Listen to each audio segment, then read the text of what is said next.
నిన్న నాతో డాన్స్ చేస్తా ఉన్నావు కదా, ఎందుకు రాలేదు? సుమక, నన్ను వదిలేక. ఇక తప్పకుండా వస్తానక్క. నన్ను వదిలేక ప్లీజ్.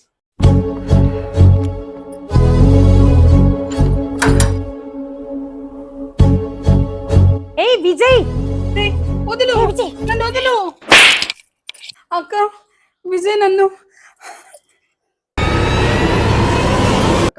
నన్ను క్షమించక్క. ఏమీ కాలేదు కదా సుమా నీకు? సరేరా.